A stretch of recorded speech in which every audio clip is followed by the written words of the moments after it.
boleh ada sebagaimana kami adanya Tuhan. Kami mau menyadari setiap tarikan daripada nafas kami, kalau bukan karena Tuhan yang menyediakan udara untuk kami hirup, kami tidak mungkin ada sampai dengan saat ini. Bahkan kami menyadari Tuhan, kalau bukan karena perlindungan daripada tangan Tuhan, kiranya Tuhan tangan-Mu lah yang membebaskan kami dari segala yang jahat. Tangan-Mu lah yang menjauhkan kami daripada segala mara bahaya. Dan kami percaya Tuhan, alasan Engkau berikan itu bagi kami sebab Engkau mengasihi kami. Betapa Tuhan terlebih dahulu mengasihi setiap kami. Tuhan, Kau telah tunjukkan kasih-Mu. Siapakah kami Tuhan? Siapakah kami Tuhan?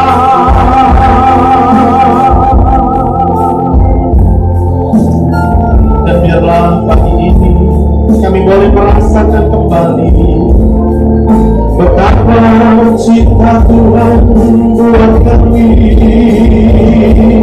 betapa Engkau mengasihi kami.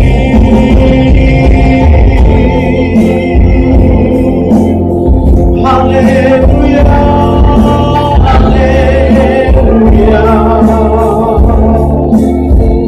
Kami berdoa ya Tuhan, kiranya Kau menumbuhkan hati kami, Engkau memulihkan hati kami, membebat luka kami. Kami berdoa dalam nama Tuhan Yesus, biarlah setiap hati yang sakit, semangat yang patah, keputusasaan, segala ketakutan, segala kekhawatiran, biar pagi ini disembuhkan dalam nama Tuhan Yesus. Sehingga kami dengan iman percaya kami dapat berkata, sungguh Engkau Allah kami, Allah tempat perlindungan kami, Allah yang memelihara hidup kami.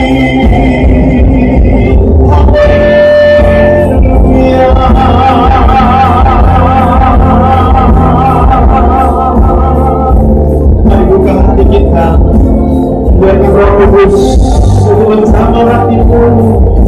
Roh Kudus menunjukkan cinta Tuhan buatmu.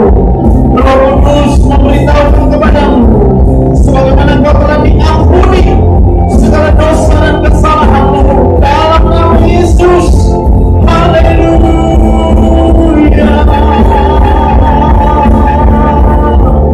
Terima kasih Tuhan. Terima kasih.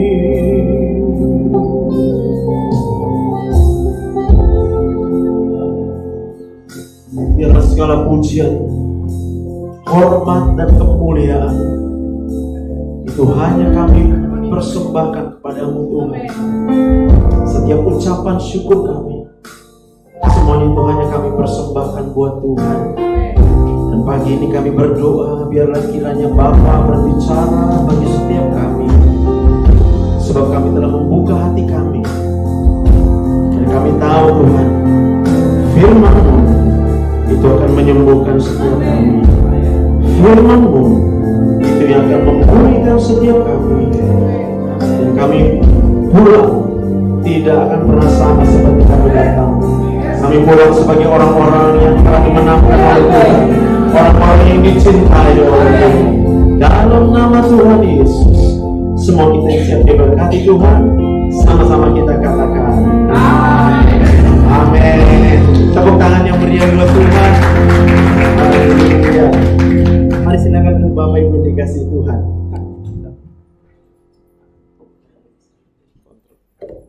Nah, shalom. Shalom. Selamat hari Minggu. Apa kabar hari ini Bapak Ibu? Luar biasa. Ada luar biasa capek, ya kan? Ada luar biasa susah, ada luar biasa sakit, ya kan? Entah apapun keadaan kita pagi ini, tapi saya percaya selama kita datangnya ke hadirat Tuhan, di hadirat Tuhan ada sukacita, di hadirat Tuhan ada kesembuhan. Yang percaya tepuk tangan yang meriah buat Tuhan kita. Haleluya, haleluya. Ada orang yang mungkin sakit kepala, ada yang sakit gigi, ya kan? Ada yang sakit badan, semua pada sakit. Sakit di mata, sakit di leher, sakit di dada, sakit di pinggang, sakit di perut. Kalau kita pikir-pikirkan nanti ya, kayaknya tempat yang nggak sakit itu cuma satu tuh atau dua. Yang pertama rambut. Rambut nggak akan pernah sakit. Mau dipotong juga berapa kali nggak sakit ya. Lalu yang kedua kuku. Nah, kenapa tidak sakit? Karena pada jaringan itu tak ada saraf di sana. Sementara untuk kita bisa merasakan rasa sakit, itu harus ada sarafnya. Ya. Jadi Tuhan itu tidak menciptakan ada sel saraf di rambut dan di kuku. Tapi di luar daripada itu, semua organ tubuh kita ini itu ada sarafnya. Maka kalau ada sarafnya, di situ kita bisa rasakan semua rasa. Rasa sakit, rasa enak, rasa nyaman, ya, rasa sayang. Iya. Kalau rambut dibelai-belai gini aja nggak terasanya sayangnya kalau hanya digosok-gosok kan. Tapi kalau kemudian belayan tangannya kena ke kulit kepala, lalu di kulit kepala itu ada saraf, maka pada waktu tangan itu membelai di kepala kita, kita bisa rasakan kita disayang, kita dipedulikan. Yang mengerti katakan amin. Amin. Berapa banyak jenis suami istri? Iya. Oke. Coba Pak suami belai dulu istrinya kepalanya. Bilang I love you.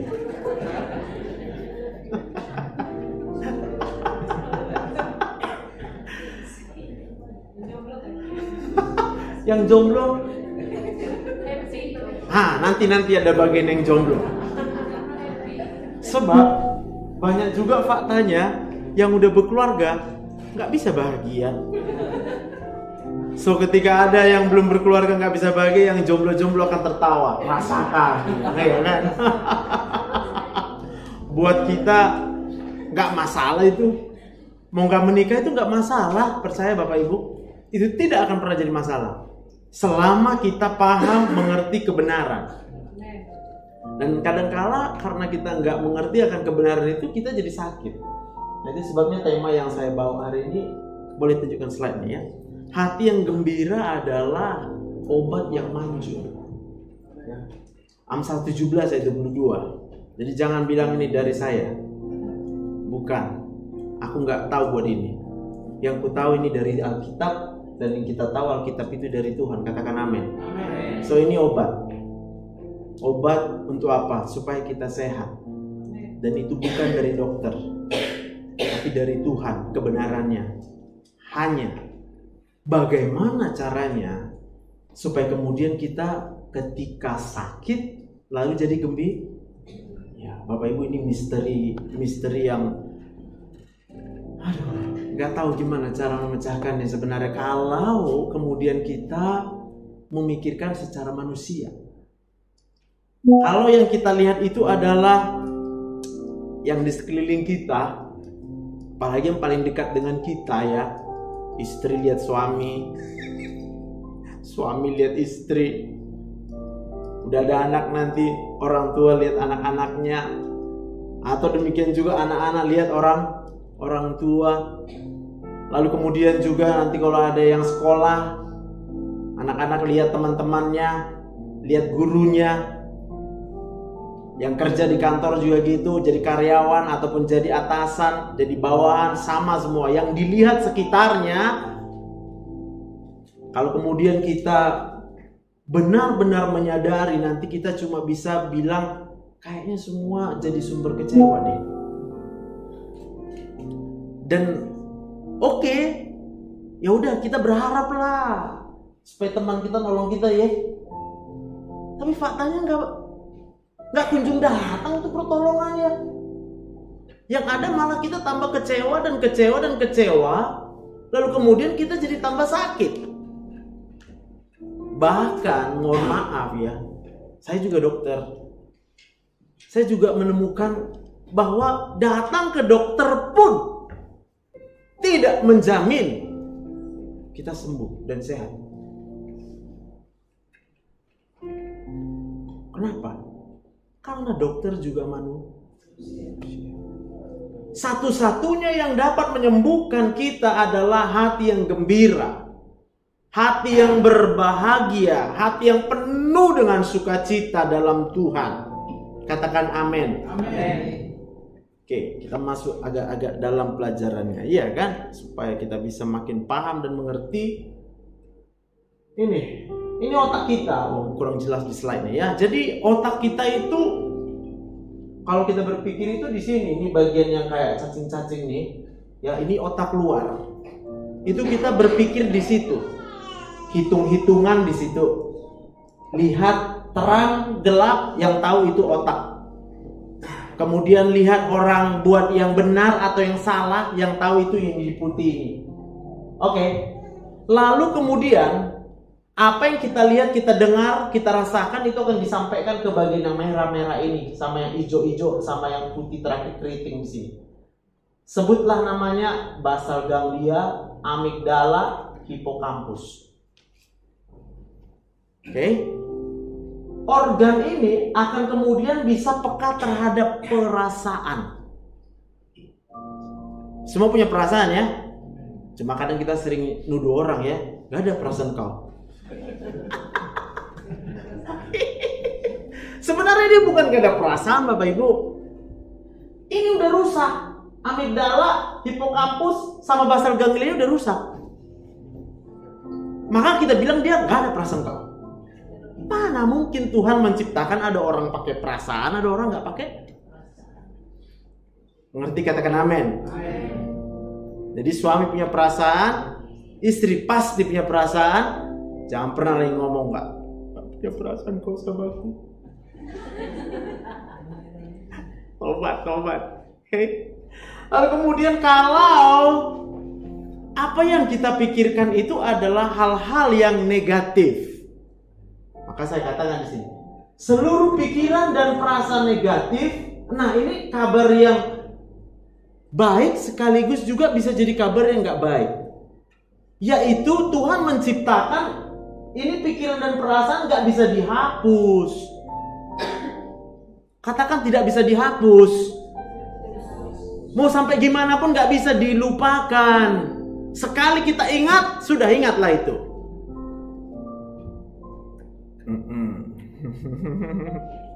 Maka kita akan sering mendengar, kayak mana aku bisa melupakan dia? Gak bisa aku lupakan. Persoalannya ada dua. Yang enak mau gak kita lupakan, yang tak enak mau cepat kita lupakan. Otak gak bisa membedakan. Lalu dia bisa memilah-milah, lalu dia bisa delete. Gak bisa Bapak Ibu. Satu-satunya yang bisa membuat kita lupa, maka kalau dalam ilmu kedokteran itu kita harus berobat ke psikiater. Karena apa? Nanti kita akan diberikan obat di mana obat itu akan mempengaruhi ini sarafnya sehingga dia lupa selama dia di bawah pengaruh obat.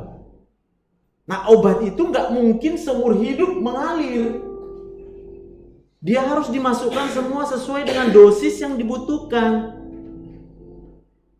Di sini sama kayak manusia yang nggak mengenal kata cukup.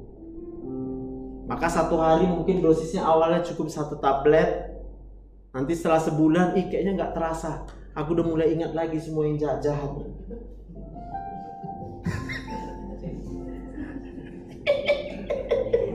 Udah mulai ingat lagi aku, kayak mana Leni itu kalau udah pening kepala aku kan. Ada yang sakit di tengkuknya, ada sakit di bahu. Iya, ini bahuku sakit ini. Sakit kali. Ada di lutut pun sakit. Sampai nanti pada keadaan nggak bisa diet. Nah, gitulah.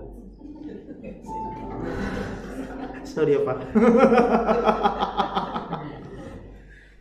Sebab saya menemukan, bukan kutemukan, kupelajari bahwa aktivitas makan sebenarnya membalas kekesalan. Kita kesal sama banyak keadaan, lalu yang kita sadari adalah hanya makanlah yang kalau kita apa-apain pun dia mau kita aduk, terserah gue nih, gue aduk. Udah siap diaduk, gue makan lah.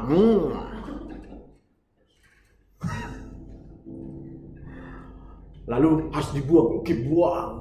Suka-suka kita lah. Tapi coba kalau sama yang lain mana bisa suka-suka. Sama istri nggak bisa suka-suka. Sama suami sendiri mana bisa suka-suka. Sama anak mana boleh suka-suka. Sampai sini bisa paham ya? Lalu kemudian dalam jangka waktu yang lama, nanti ini namanya hipokampus adalah pusat memori, amigdala itu pusat memori. Oke? Maka semua ingatan-ingatan yang jelek itu kemudian akan nempel di sini. Beserta dengan perasaan jeleknya. Oke? Kalau kita ingat suami ngomong kasar, maka dia akan singgah di sini dan termemori di sini sekaligus rasa sakit hatinya. Gak bisa di-delete, Pak. Gak bisa. Kalau dengan perintah del ya. Kalau dengan perintah delay. Sampai sini bisa paham ya? Nah, ini yang mau kita pelajari hari ini adalah pulang dari sini kita harus bisa rasakan hidup kita optimis akan berubah jadi lebih baik. Keadaan mungkin gak berubah Bang. Keadaan mungkin gak berubah. Sejujurnya aku pun hari ini sedang bergumul, terpancing juga pikiranku, kok kayak gitu dia. Hah? Kok tega kali dia, aku udah baik loh. Lalu aku bertanya, kurang baik apa lagi sih? Pas kan? Lalu maka 2 hari ini kepalaku bolak-balik, pusing, nanti senyum sendiri baru hilang pusingnya. Terus teringat lagi, ya pusing lagi. Kenapa? Karena begitu dalamnya aku memikirkannya.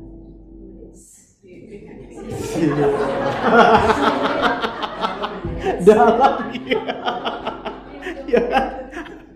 Seberapa dalam kita memikirkan satu keadaan, itu kemudian pasti akan mempengaruhi pikiran kita. Dan di situ sensasinya akan bermacam-macam. Saya mau bilang sensasinya itu di mana ada saraf, di situ bisa terjadi sensasi. Tergantung biasanya kepekaan seseorang lah, beda-beda. Kalau dia sering dengar orang yang sakit perut, maka proyeksinya sakit perut.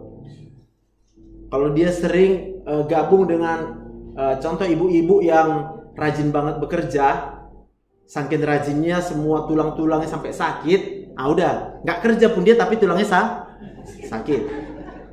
Kira-kira gitu ya.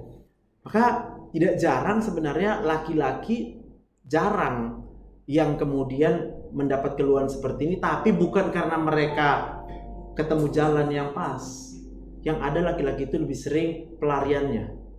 Ada yang pelariannya itu adalah ke minum. Ada yang nggak minum, dia cukup ke kedai kopi. Nggak minum yang berat, maksudnya yang alkohol. Dia minum kopi, tapi sebenarnya bukan kopi yang dicari.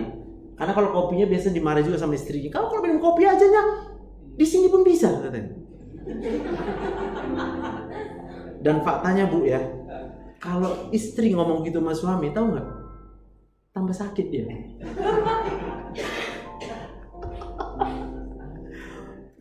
Apa bedanya minum kopi di kafe dengan minum kopi di rumah?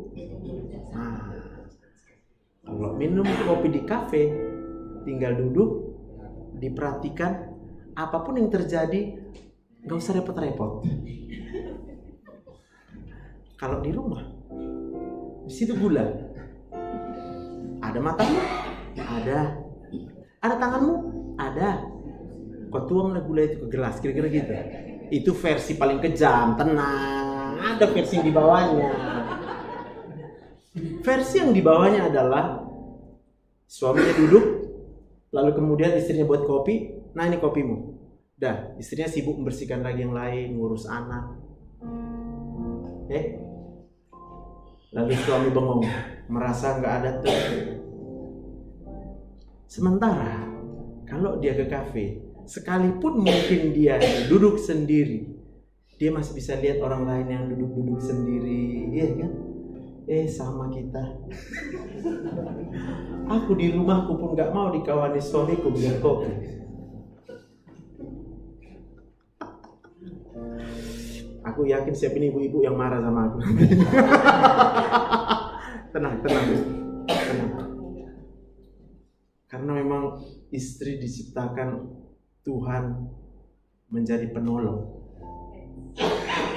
Nah, cuma memang kami laki-laki juga agak nggak punya perasaan.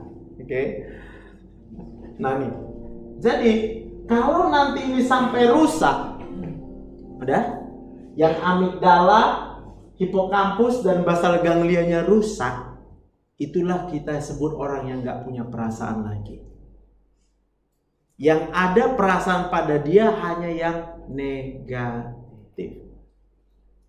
Bentuk yang paling ekstrim adalah orang dengan gangguan jiwa yang di pinggir jalan. Kita kasih makanan, dia juga nggak paham, bisa-bisa kita dimarahinya. Mau kita pukul pun dia cuma bilang, jahat kali, dibalasnya. Bisa ya? Maka kalau sama orang yang di jalanan itu, jangan coba-coba menunjukkan hal-hal yang baik, sia-sia. Itu kemudian harus diberikan obat anti gila namanya. Jadi orang yang udah rusak total itu ya, amigdala, hipokampus dan basal ganglianya itulah orang yang kita sebut gila. Maka dia harus dapat obat anti gila supaya apa? Dinolkan lagi. Tapi jadi hilang perasaannya. Dibilang bahagia enggak? Dibilang marah juga enggak? Kadang-kala kita gitu juga. Kayak mana kau bahagianya? Biasa aja.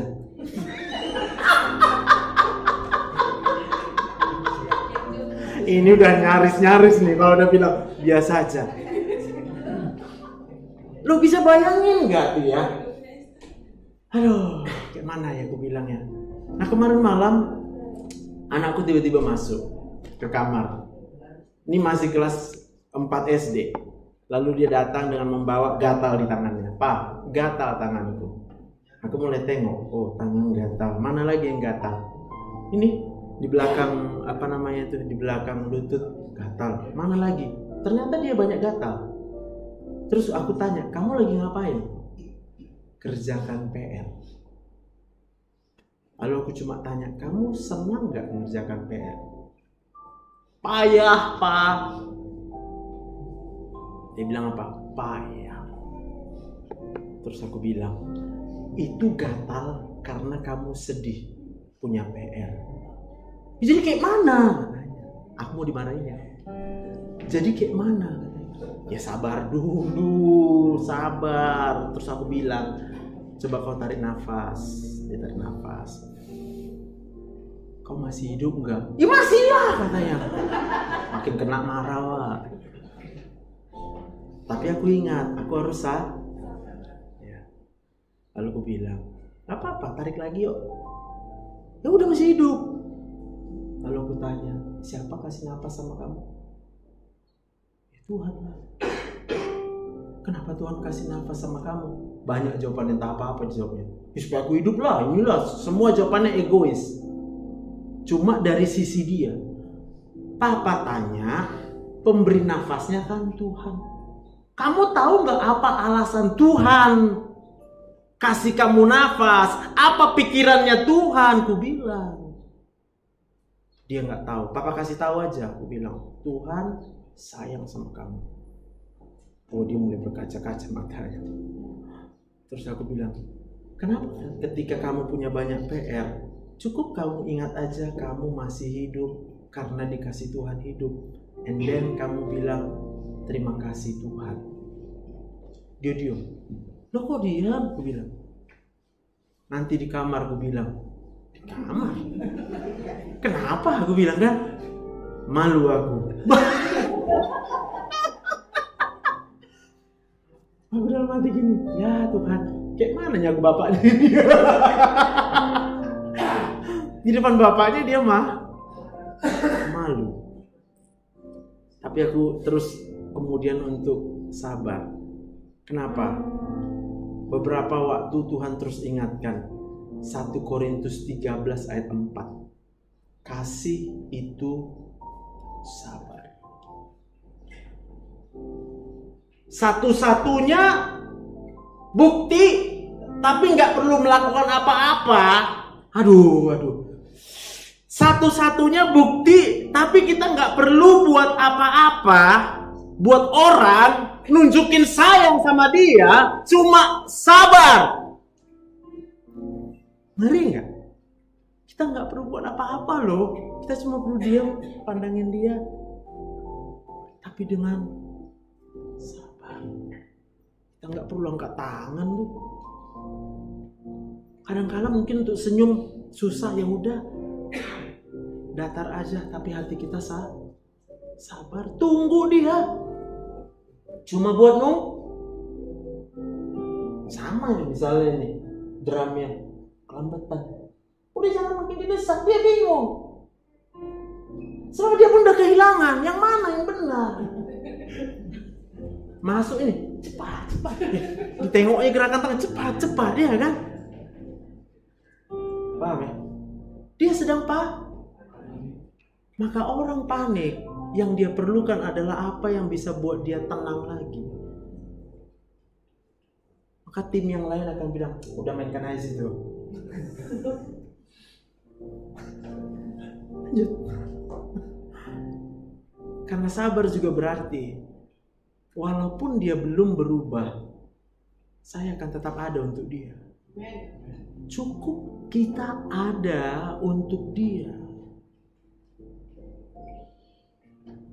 Bu, suami kadang bukan perlu solusi gitu ya. Nggak mungkin istri sanggup ngasih solusi lah.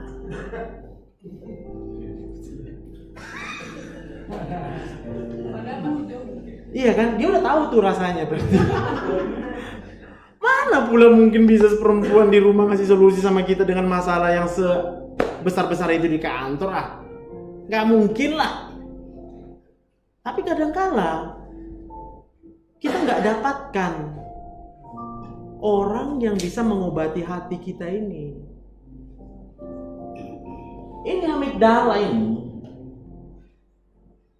hipokampus dan basal ganglia ini bisa diobati harus dengan lawannya pikiran negatif.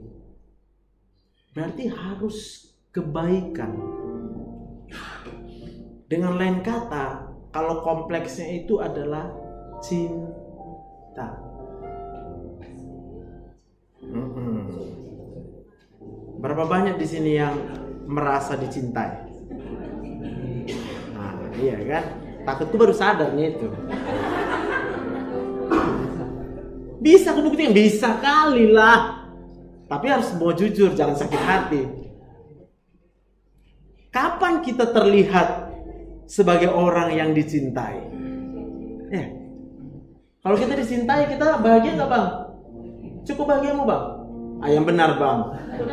Emangnya kami nggak bisa lihat? Siapa yang bangun pagi-pagi bisa langsung bahagia? Itu berarti udah terlatih untuk bahagia. Tapi kalau pagi-pagi bangunnya langsung teringat masalah, itu kita sedang apa? Merusak sendiri otak ini. Lo bangun pagi itu kan pertama kali sadar di hari yang baru, bener nggak? Tidur kita nggak ada yang sadar loh. Kita bangun. Pikiran apa yang datang pertama? Masalah. Udah, siap-siap lah. Gak apa-apa, aku praktekku terbuka kok. Datang nanti sama aku. Gak usah pikirkan bayaran. Karena aku sabar. Karena aku udah terima sabar dari Tuhan lebih dahulu. Amin. Karena nanti kalau dibilang juga masalah duit, udahlah memang masalah. Tambah masalah. Payah kalau nengok dokter Joseph. Mahal. Bayangkan. Bilang mahal berarti Nah berarti sama aja, kebiarkan pasiennya makin rusak. Hipokampus, amigdala dan basal gang. Kayak mana nya katanya. Kalau orang tanya bayar berapa? Enggak usah kau bayar. Aku sabar. Aku ikhlas. Jadi setiap pagi kita bangun, hal yang pertama harus kita kerjakan langsung bersyukur. Tuhan terima kasih aku masih hidup. Iya tapi kau banyak masalah. It's okay. Oke, lihat ya. Suara yang berkata kamu banyak masalah itu dari sini. Hipokampus, memori. Karena kita tetap ingat masalah. Aku paham. Mungkin kalau sekali bilang terima kasih masih terasa kesalnya. Bilang 2 kali, bilang 3 kali, bilang sampai sembuh hati kita. Lalu kita datang sama Tuhan. Bawa apa? Hati yang penuh ucapan sorry ya. Berapa kali kita datang sama Tuhan yang kita bawa apa? Keluh kesah. Adil nggak buat Tuhan? Nggak adil. Tapi itu pun Tuhan sabarnya sama kita. Ya udahlah. Kalau keluh kesah pun yang kau bawa sama aku, ucapan syukur entah berapa gitu ya. Sementara udah aku kasih kau udara. Nggak pernah aku minta balik. Ya kita bisa lagu itu ya, coba dari F. Janjimu seperti fajar pagi hari yang tiada pernah terlambat bersinar. Cintamu seperti sungai yang mengalir berputar pada kasih. Bapak Ibu kalau bisa bayangkan ya, matahari yang kemudian dicurahkan buat kita di hari ini, Tuhan gak pernah minta balikkan loh. Tuhan gak minta balik. Semua hal-hal yang baik yang kita terima, yang memastikan kita masih hidup sampai dengan hari ini, Tuhan gak pernah minta balik. Tapi yang kita ingat hanya masalah kita. Kita lupa selama kita masih hidup artinya Tuhan tetap menolong kita. Tuhan gak pernah tinggalin kita. Tapi coba seringkali kita rasa kok aku gak ada yang peduliin. Kok hidupku gini masalahnya. Kok dia kayak gitu ya. Kok dia begini. Kok dia begitu. Itu sebabnya kalau kita mengeluh dan mengeluh, kita merusak otak kita sendiri. Saya ketemu dengan banyak ibu-ibu, bahkan udah nenek-nenek, kecewa sama anaknya. Saya cuma mau bilang, sebenarnya inilah yang membuat kadang kita nggak bisa lihat cinta yang sejati. Saya selalu bilang, kau susah karena anakmu, aku bilang. Kalau udah cerita tentang anaknya, kekecewaan sama anaknya bisa banyak. Tambah lagi kecewa sama suaminya sendiri. Dia bisa cerita sampai, waduh, kita capek sendiri kadang mendengarnya. Tapi ya sudah, kita harus sabar. Lalu aku suruh bilang, Bu, tiap kali kau ketemu sama anakmu, ibu nyanyi aja. Aku suruh dia nyanyi, kasih ibu kepada beta tak terhingga sepanjang masa, hanya memberi arah kembali bagai sang surya menyinari dunia. Ibu nyanyi itu, Bu, aku bilang. Kalau ibu nggak bisa nyanyikan lagu itu, Bu, hatimu tambah sakit, pikiranmu tambah sakit, otakmu pasti tambah rusak. Kau nggak akan pernah bisa bebas dari semua keluhan rasa nyeri di badanmu. Aku bilang gitu. Terus dia mungkin bilang, ya tapi udah aku nyanyikan. Berapa kali kau nyanyikan? Ya entah berapa kali lah. Berarti masih kurang dosisnya. Aku bilang, sorry lah Bu ya, bukan aku yang salah kalau kau nggak sembuh. Aku bilang, kau nggak sembuh karena udah rusak kali otak kau. Aku bilang, tapi nggak kayak gitu nadanya. Kan supaya ketawa aja. Ibu nggak bisa sembuh karena apa? Sudah terlalu banyak. Sudah sangat banyak.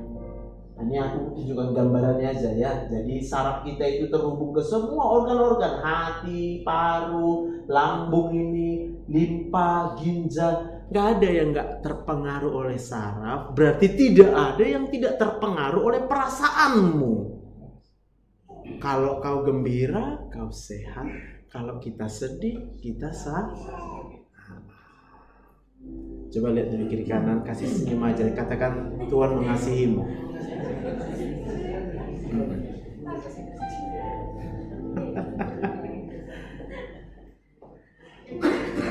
Terus tanya lagi, tanya aja ya.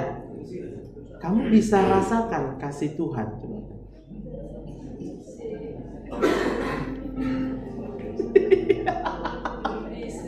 Nah, ini kadang masalah kita yang datang ke gereja, tapi bukan dengan hati yang tulus.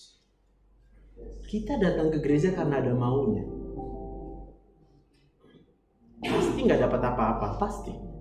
Karena Tuhan nggak perlu ngasih apa-apa di gereja ini ya. Kenapa? Karena Tuhan udah kasih 24 jam buat kita. Loh, sampai tidak ngerti ya? Tuhan udah kasih lebih dahulu kok 24 jam. Terus apa kita anteng-anteng gitu? Oh, aku mau ke gerejaku. Mental-mental gitu ya. Sekali seminggu, bangga kali ke gereja. Gak usah bangga. Sebab apa? Tuhan sudah lebih dahulu memberikan setiap detik itu kepada kita. Amin. Oke. Ini hormon. Jadi tadi di sini semua pusatnya saraf termasuk juga hormon. Aku mau bilang ini terkait juga dengan yang mungkin yang paling sering jadi pergumulan orang yang nggak bisa punya anak. Jadi proses supaya kita bisa punya anak itu hormonnya ini harus baik, yang mengatur ini si hipotalamus ini. Bisa bayangkan? Orang belum punya anak kayak mana kecewanya? Bisa nggak? Ada bisa bayangkan? Coba angkat tangan. Pura-puranya kita. Yang mungkin sampai sekarang udah menikah tapi belum punya anak. Lalu kalau ditanya apa perasaanmu? Paling kuat dia cuma bilang pura-pura bahagia. Itu bagi pasangannya, belum lagi sama opungnya. Calon opung yang gak jadi opung karena gak ada cucu. Marah dia sama Tuhan. Kok gak ada cucuku katanya. Tuhan pun bingung, kayak mana mau gue bilang nih. Kan kasihan loh. Anak itu harus lahir kalau memang papa mamanya udah sempat kepahitan. Ya, kalaupun mungkin kita dikasih kesempatan ya sudahlah, kita syukuri aja. Tapi jangan kalau kita lihat orang yang belum punya anak, tengoklah kan, nggak ada anaknya kan, kita yang betul mah. Tapi sama istri sendiri kasar ya kan. Cepatlah. Nengok muka istri bukan tambah dingin hati, tambah marah. Siapa sini Pak suka pulang cepat-cepat ke rumah Pak? Angkat tangan dulu Pak. Cepat-cepat pulang ke rumah, ada yang suka? Mana ada yang berani bohong di hadirat Tuhan? Sorry ya kan, nggak ada yang berani bohong di hadirat Tuhan, gawat. Ku bilang aku suka cepat ke rumah, seringkali aku ditanya, udah di mana kau? Lama kali kau pulang. Aduh. Ya udah nggak apa-apa Bu, maafkan aja ya. Anggap aja masih rusak hipota.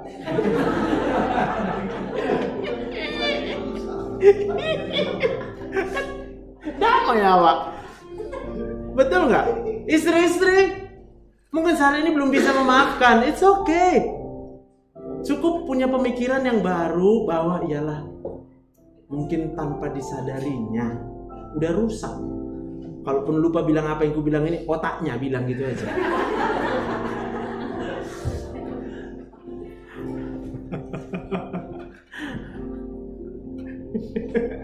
Jadi kayak mana lah cara menghadapi orang yang rusak otak. Maka kita harus berikan kepada dia kebaikan. Nah, apa kebaikannya? Saya selalu bilang 1 Petrus 3 ayat 1 sampai 2. Hai istri-istri, tunduklah kepada suamimu, sebab bukan dengan perkataan, tapi dengan melihat betapa istrinya hidup sebagai perempuan yang murni dan saleh. Nah, ini sering kita missnya di mana? Di perkataan. Istri senang banget itu menasihati suami. Kau kayak gini lah, jangan kau buatlah kayak gini. Tingkat lebih parah lagi, kau tengoklah si Anu, pening kepala. Hah? Yang dari hati ibu aja ngomong gitu, misalnya ibu jadi istriku, teriris hatiku, kayak mana ini? Dinasihati ya Allah. Gak tahu dia lagi sakit otak. Maka kalau lagi sakit otak, istri tunduk aja. Ya Pak, kasih suara yang lemah lembut. Oh tapi kan kita orang Batak.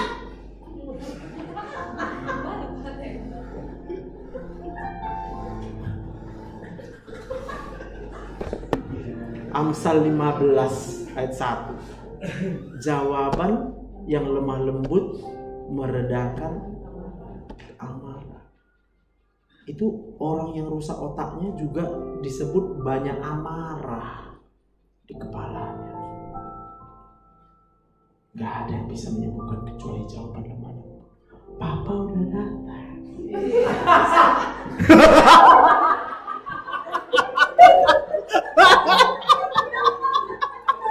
Aduh, apa ini ya? Ketahuan kali Pak.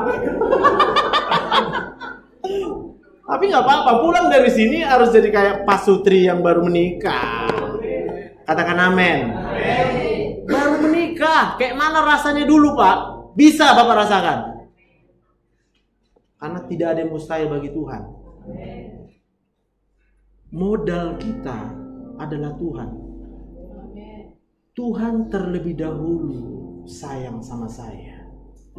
Lalu kemudian Bapak harus merasakan kasih sayang Tuhan itu setiap waktu. Supaya yang Bapak ingat hanya dan hanya kebaikan Tuhan. Supaya apa Pak? Supaya bisa terhapus memori suara istri yang cerewet itu dari kuping Bapak. Sebab kalau lagi sakit otaknya, pasti istri bilang, mana ada aku cerewet? Bu, dia lagi sakit otaknya, nggak cerewet juga dia bilang.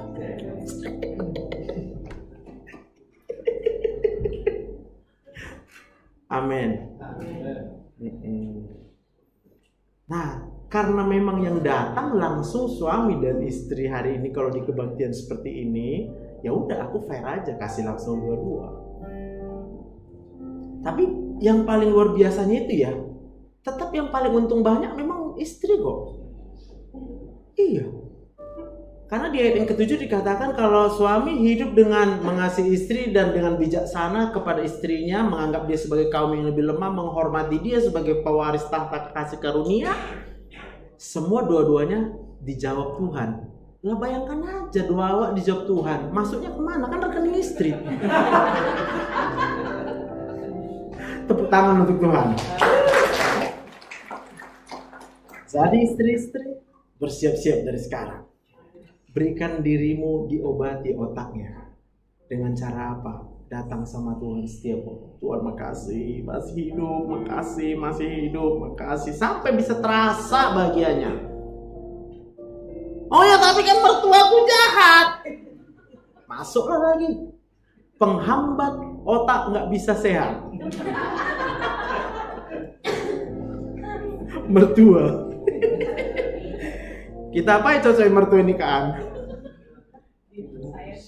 Ah yang betul lah.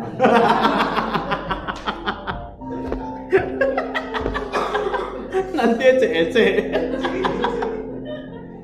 Aduh. Oke. Jadi ini ya, mengapa ada orang yang senantiasa merasakan penyakit di tubuhnya, merasa lemah, tak berdaya, merasakan rasa nyeri di sekujur tubuh, ya? Karena ini ya, yang rusak sehingga mereka tidak lagi dapat merasakan kebahagiaan hidup, ya, tidak lagi dapat. Nah makanya hanya satu sumber kebahagiaan yang pasti. Maka lagunya Tuhan Yesus tidak berubah, tidak berubah. Tuhan Yesus tidak berubah selama-lamanya. Amin. Cinta Tuhan itu nggak pernah berubah. Nggak usah minta dibuktikan. Setiap masih bisa tarik nafas, itulah bukti cinta Tuhan. Jadi nggak usah bilang sama Tuhan, Tuhan tunjukkan, Tuhan bingung mau yang mana. Kau masih hidup. Ayo. Kenapa masih hidup? Iya, karena Tuhan sayang. Beda nggak? Pertanyaanku ini kalau aku letakkan tadi di awal dengan sekarang. Kenapa masih hidup? Kalau kita mau jujur, kita pasti bisa rasakan bedanya. Kalau di awal, waktu ditanya kenapa masih hidup, sebagian akan bilang, maksudnya aku mau mati. Yang kedua, pasti bilang, kok kayak gitu pertanyaannya? Paham maksudnya? Saya ingat, saya bertanya kepada orang kenapa masih hidup itu mulai dari bulan Agustus tahun lalu, 2023. Dan di situ memang shock semua pasienku. Wah, di situ bukan sesuai harapan responnya. Ada yang marah. Pokoknya hampir semua negatif lah. Lalu aku kasih waktu lah menjelaskan lagi. Kenapa aku tanya, Pak? Lalu aku sering menghitung ya. Aku bilang bentar ya, aku buka kalkulator ya. Aku bilang, Ibu umurnya berapa? 50. Pakai nafas nggak kalau hidup? Pakai. Lalu aku hitung, Bu, dari kedokteran 1 menit kita pakai udara itu 8 liter. Kalau 8 liter di Metodis ini Ibu beli ya Rp32 per liter, paling murah sejagat raya. Ibu boleh tanya kemana keliling, Bu. Ibu boleh tanya keliling di mana oksigen paling murah. Aku pastikan di Metodis. Jadi kalau perlu oksigen datang ke Metodis ya. Lalu aku kalikan 50 tahun kali 365 hari kali 24 jam kali 60 menit. Rata-rata kalau udah 50 tahun sekitar 7,2 miliar, 7,3 miliar aja hitungan. Tuhan gak pernah minta bayar. Coba tiap hari kalau Tuhan bilang, oksigen yang kemarin lu belum bayar.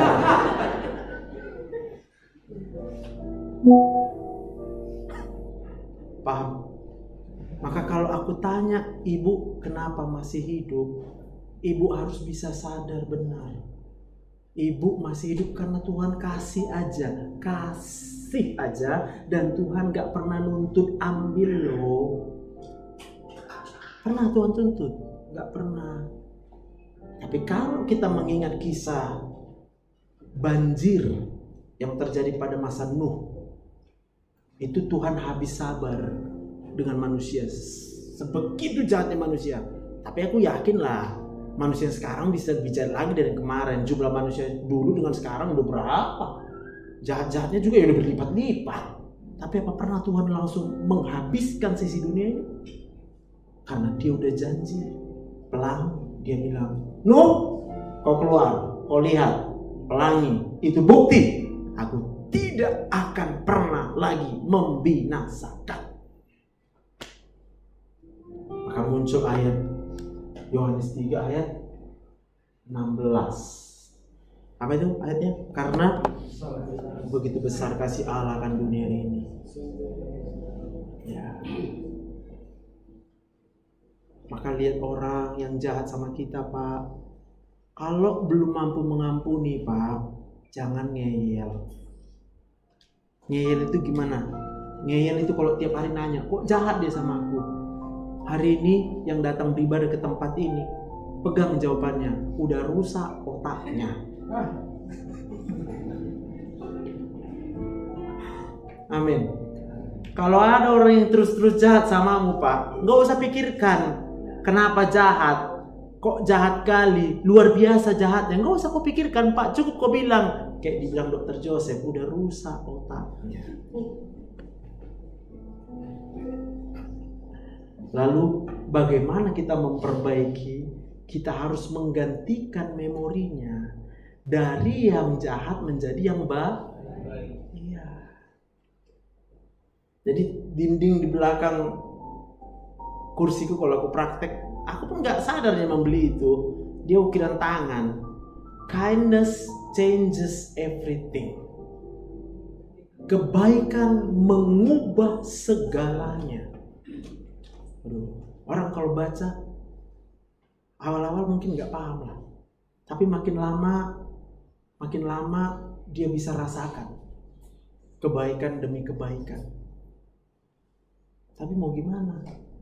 Rasakannya dari siapa? Ya sudahlah, Dr. Joseph lah yang duduk sabar. Apa yang sakit? Udah berapa lama kau sakit? Itu kalau mulus-mulus enak. Ini pembukaannya pun udah mantep kadang. Lama kali pun dokter ini kayaknya aku di sini aja pikirku. Di awal-awal aku belum menyadari kebenaran ini, masih bisa ku jawab. Bu, pandanglah sekelilingmu, aku bilang. Ikut ke ayat kita, pandanglah sekelilingmu, aku bilang. Adakah pintu lain selain pintu kau masuk itu? Kalau ada kau dari pagi di situ, ada juga aku dari pagi di sini. Dalam hati pengen bilang, kenapa mesti kau bilang aku kok lama kah? Ya. Tapi kemudian Tuhan ingatkan, kasih itu sabar. Maka orang yang tidak sabar hanya bisa disembuhkan dengan kesabaran. Amin. Maka aku harus, ya Bu, mana yang sakit? Makin pelan suaraku. Supaya apa? Supaya dia pun makin gak bisa merepet. Ya Bu.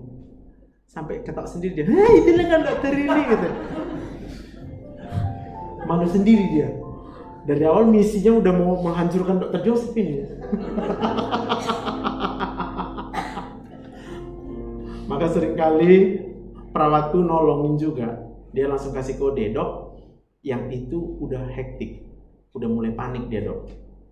Dia udah gak sabar, dari tadi udah marah-marah sama semua orang. Karena kelamaan nunggu. Awal-awal dia berharap mulai dari di pintu udah kumarahin. Gitu, dimarahin awalnya. Sempat memang kumarahin. Bu, ibu harus sabar, gitu kan. Paham? Tahu rasanya dibilang gitu kan? Papa harus sabar lah. Nah, jadi apa coba kalau gitu? Tambah marah nggak, Kak? tambah marah. Lalu Tuhan ajar terus, jangan kau marah. Apa aku pernah marah samamu? Ada di sini yang pernah merasa dimarahin Tuhan? Ada? Boleh kata tangan. Kau pernah dimarahin Tuhan? Pernah? Dimarahin papa? Sering? Udah kau makan belum? Udah. Besok dimarahin boleh? Apa yang kau lakukan? Sabar. Kasih jawaban lemah lembut. Ya Pak. Ya Pak. Kau marah sekali kau. Ya Pak, maaf Pak. Berdoa kau sama Tuhan, Tuhan berikan kekuatan kepadaku mengerjakan pekerjaan ini semua. Haleluya. Sambil dengarkan kita.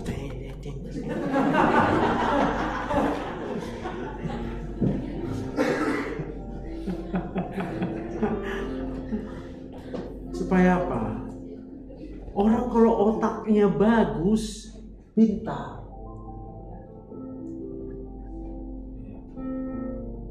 Takut akan Tuhan adalah permulaan pengetahuan.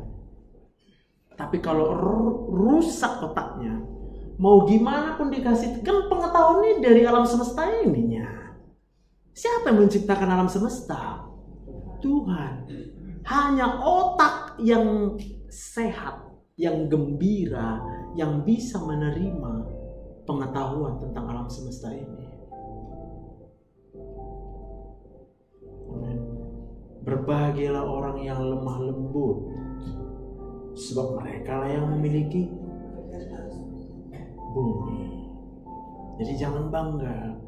Aku kan cerewet demi kebaikan, gak usah hapus itu dari otakmu. Cerewet demi kebaikan, marah demi kebaikan, gak ada itu. Gak pernah aku baca di Alkitab marah demi kebaikan.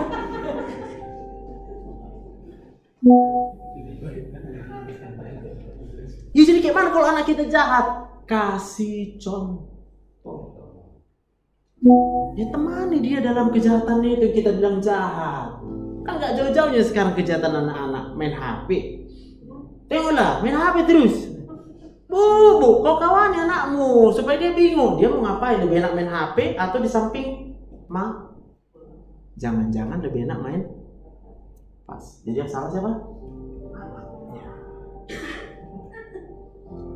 Lah kan kalau perasaan gitu kita nggak bisa nipu ya. Kalau aku main HP, HP-nya nurut semua ini apa mau aku buat. Pencet ke sini dia ikut. Ketemu sama mama awak, tukang ngatur. Paham nggak? Tukang ngatur. Belum lagi tukang cerai. Ya. Aku nggak tahan lihat kotor, nggak tahan lihat kotor. Ada sini ibu-ibu nggak tahan lihat kotor, udah ngaku aja bu. Karena belum ada yang langsung bilang tahan. Rata-rata semua marah lihat kotor. Aku suka bersih katanya. Tapi itu maksudnya lawan, seakan-akan kami nggak suka bersih gitu. Kan ngeri kali kan? Maka dibilang Tuhan jangan menghakimi, tapi udah dihakimi juga kita. Seakan-akan cuma dia yang suka. Lalu awak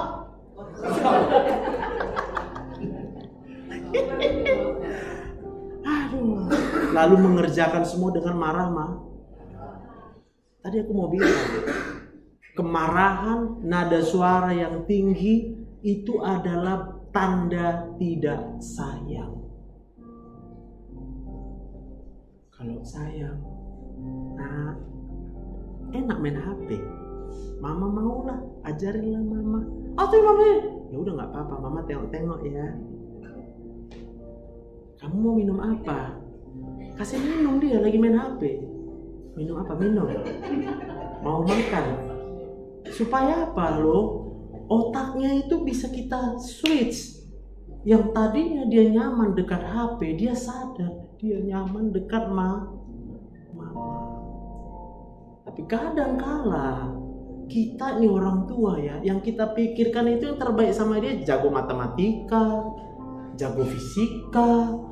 Bukan itu. Ajarlah anak kita menjadi takut akan.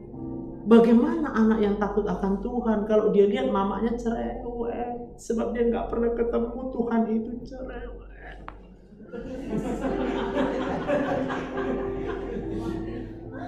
Setuju Bang? Tapi maafkan supaya kau sehat. kau maafkan supaya papa mamamu sadar. Aku pun melakukan ini. Tidak serta-merta segampang itu aku manggil semua istriku, sini kalian duduk. Mulai hari ini, gak boleh ada yang marah-marah. Mana bisa, duluan aku marah. Udah duluan aku marah. Ketawa orang itu, ngomong aja. Maka aku harus datang. Kau mau apa? Mau apa? Sama istriku pun udah capek pun kita. Kayak mana tadi? Minum kita, kopi, apa? Jangan sempat dia duluan mengungkapkan capek kali di rumah ini, kan gitu kan? Aku pun capek dengarnya kan. Daripada itu yang ku dengar, bagus langsung ketawarkan. Kau mau A? Iya kan? Kalau udah dibilang kau mau apa, udah langsung to the point. Daripada ku tanya, kau kenapa? Panjang. Yang ada berbadai. Badai yang datang. Kalau badai yang datang apa? Iblis yang menang. Amin. Pak, yang masih ada sakit hati hari ini, kalau mau otaknya sehat, maafkan. Memaafkan itu tidak perlu tindakan apa-apa, cuma perlu biarkan. Ya udahlah, diambilnya uang kita, diambilnya. Paham ya? Kita nggak perlu melepas uang loh. Ada perlu melepas uang kita? Nggak perlu. Orang udah diambilnya kok.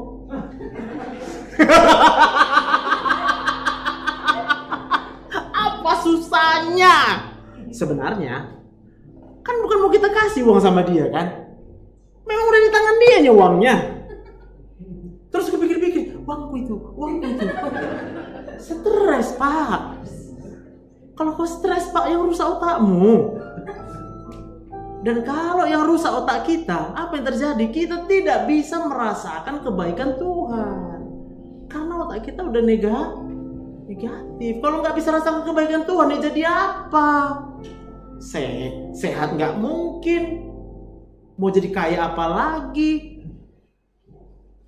Aduh, ya. Amin. Kalau uang kita rasa kurang, jangan pikirkan kurang uang. Pikirkan sumbernya. Sumbernya kan Tuhan. Matius 6 ayat 33. Cari dahulu kerajaan Allah dan kebenarannya, maka semuanya akan ditambahkan kepadamu. Tapi kalau kita pikirkan kurang uang, kan bisa kita tahu sendiri. Ada yang enak mikir kurang uang? Stres kan? Ingat, stres tadi akan merusak otak. Kita nggak tahu nanti melakukan apa yang seharusnya Tuhan suruh kita lakukan. Contoh, kita berdagang. Karena kita stres mikir uang kita yang hilang.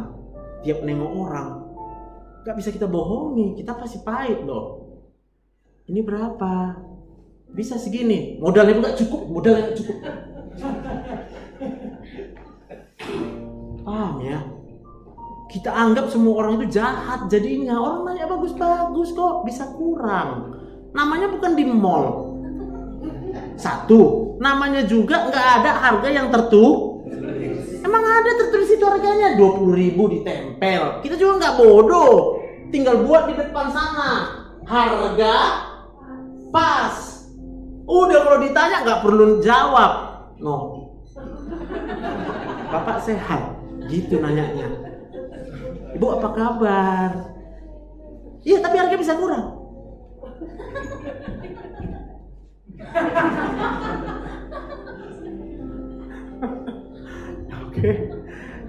Kita berhadapan dengan kebanyakan orang yang sedang sakit di pikirannya. Maka supaya orang yang lagi sakit pikirannya mau dia membeli dagangan kita, bantulah dia supaya bisa sehat. Bagaimana bisa sehat dia? Yang pertama dia lihat wajah kita tersenyum. Yang kedua dia dengar suara kita yang lemah lembut. Waduh. Rame-rame nanti orang mau datang belanja ke tempat kita. Yang gak ada pun nanti ditanyanya, kalau ini ada, kalau ini ada. Nang, untuk apanya kau pikirin semua ada? Baru kita kembangkan saya. Masuklah jual kopi. Kopi itu bukan karena enak kopinya. Enak vibes-nya kalau kata anak muda sekarang, vibes. Vibrant, suasana, Aku udah bisa kita rasa. Gojek aja lah biar tahu rasanya. GoFood. Kita GoFood kan kopi A. Udah. Kita minum sendiri di rumah. Pasti orang bodoh-bodoh juga kita. Coba langsung ke tempatnya minum kopi itu. Enak kali. Bukan karena kopinya yang enak. Karena suasana itu semua sudah membuat otak kita yang lagi sakit terobati. Healing. Sekarang persoalannya, maukah kita berikan diri kita menjadi healing buat orang lain, dan pada waktu yang bersamaan itu menjadi healing juga buat kita. Tapi jangan andalkan kekuatanmu, andalkan kekuatan Tuhan. Dari mana kekuatan Tuhan? Waktu kita menyadari bahwa satu-satunya alasan kita masih hidup adalah karena Tuhan sayang sama kita. Gak ada lagi cerita bucin. Tahu bucin ya? Budak cinta kata orang. Kalau sekarang gue bilang butuh cinta. Istri kecewa karena gak merasa dicintai suami, gak merasa dicintai mertua, gak merasa dicintai anak-anak. Suami pun kecewa karena gak merasa dicintai sama istri. Anak-anak pun kecewa karena gak merasa cinta orang tua. Sehingga rumah itu hanya sebagai tempat tidur. Waktu-waktu itu di rumah itu ya cuma lebih banyak kosong. Dengan dalih segala dalih lah. Oh ini les segala macam. Aduh, gue bilang, kapan lagi keluarga ini bisa merasakan saling mencintai? Amin. Aku sih pengen kan nanya, ada mau bertanya lu? Nanti bingung. Ada mau bertanya? Boleh lah, boleh. Ya kan? Ya, biar bisa. Silakan Nang, mau nanya. Enggak apa-apa, Nang. Enggak apa-apa. Udah nanti tanya pribadi ya. Japri ya. Oke, yang mau bertanya nanti aku ada nomor WA. Boleh ditanya di WA, enggak apa-apa. Ya. Karena apa? Ini kalau kita benar-benar tangkap kebenaran ini, tiap hari kita akan semakin baik loh. Berubah hidup kita, berubah 100%. Bagaimana kita menjalani hari-hari ini walaupun banyak masalah dan persoalan, nggak takut lagi, nggak takut. Kenapa? Karena kuncinya udah satu aja, Tuhan kuncinya. Yang selama ini Tuhan cuma berhenti di mulut, nggak masuk sampai ke otak kita. Ini sekarang Tuhan harus masuk meresap sampai ke otak kita. Mana namanya itu dengan sungguh-sungguh percaya. Amin. Amin. Oke, kita nyanyi dari F. Saya undang bangkit berdiri kita. Bukan karena kekuatanku, ku dapat jalani hidupku tanpa Tuhan yang di sampingku. Ku tak mampu sendiri. Engkaulah kuatku yang menolongku, bukan dan bacamu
Ketika kami mengampuni, kami nggak perlu buat apa-apa. Kami cukup terima saja dengan ikhlas. Kalaupun dia tidak berubah, kami cukup berpikir bahwa ya sudah rusak dia, sudah rusak otaknya. Yang dia perlukan adalah jamahan kasih Tuhan. Itu sebabnya Tuhan Yesus berkata, kasihilah musuhmu. Hanya ketika kita mau mengasihi musuh kita, maka musuh itu dapat merasakan kasih dari kita. Dan kalau kasih itu sudah begitu banyak dia terima, itu kemudian akan bekerja di pikirannya. Yang tadinya otaknya sudah rusak, itu akan dicuci bersih dengan kasih. Dan kasih yang aku katakan ini bukan kasih dari manusia. Ini bicara tentang kasih agape, kasih Tuhan, kasih Allah, kasih yang tidak mengharapkan dibalas dengan kasih. Kasih yang mengasihi sekalipun dia tidak mengasihi kita. Lepaskan pengampunan saat ini, entah kepada siapapun, mungkin kepada suamimu, mungkin kepada istrimu sendiri, bahkan kepada orang tuamu, kepada mertuamu, kepada teman-temanmu, kepada orang-orang yang berkata jelek tentang engkau, engkau merasa difitnah, engkau merasa disakiti. Hari ini kau harus mau mengampuni dia,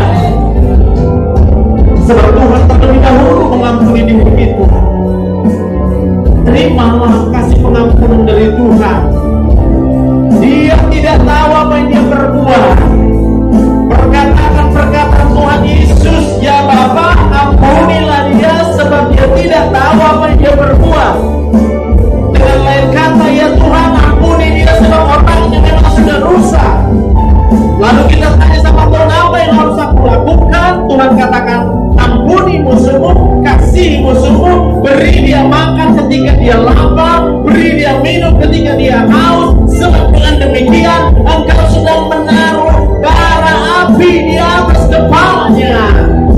Dan kalau bara api terus ada di atas kepalanya, itulah yang akan mengubah segenap hidupnya. Dalam nama Yesus. Terima kasih Tuhan, terima kasih, terima kasih. Sekali lagi kami mau menyatakan, mendeklarasikan di tempat ini, satu-satunya alasan kalau kami masih hidup adalah karena Tuhan mengasihi setiap kami. Dan kami mau mulai dari saat ini Tuhan menyadari hal tersebut. Kami bersyukur dan bersyukur dan bersyukur lagi dan bersyukur lagi. Walau keadaan tidak nyaman buat kami, walau orang lain berbuat yang jahat kepada kami, tapi kami bersyukur karena masih hidup, bersyukur karena masih hidup, bersyukur karena masih hidup. Mungkin ada sakit di bagian tubuh kita, mungkin di kepala kita, mungkin di perut kita, mungkin di dada kita, mungkin di kaki kita, mungkin di mana begitu juga. Hari ini bersyukur terlebih dahulu karena Tuhan masih berikan kita hidup. Haleluya. Kalau kau dengan sungguh-sungguh bersyukur dengan segenap hatimu, saat ini juga kita disembuhkan di hadirat Tuhan. Dalam nama Tuhan Yesus, dalam nama Tuhan Yesus. Terima kasih Bapak yang baik. Hamba-Mu selesai berbicara di tempat ini, tapi Tuhan, kami hanyalah manusia yang tidak punya kemampuan apa-apa. Seringkali kami jatuh, seringkali kami memang menjadi lemah. Kami perlu kuasa Tuhan senantiasa melimpahi kehidupan setiap kami. Kiranya Kau terus-menerus untuk menjamah setiap kami dimanapun kami berada. 24 jam di hadirat Tuhan, 24 jam disertai Tuhan, 24 jam Tuhan tidak pernah tinggalkan kami. Kami tidak pernah sendiri. Dalam nama Tuhan Yesus, ini doa kami. Setiap kita yang percaya diberi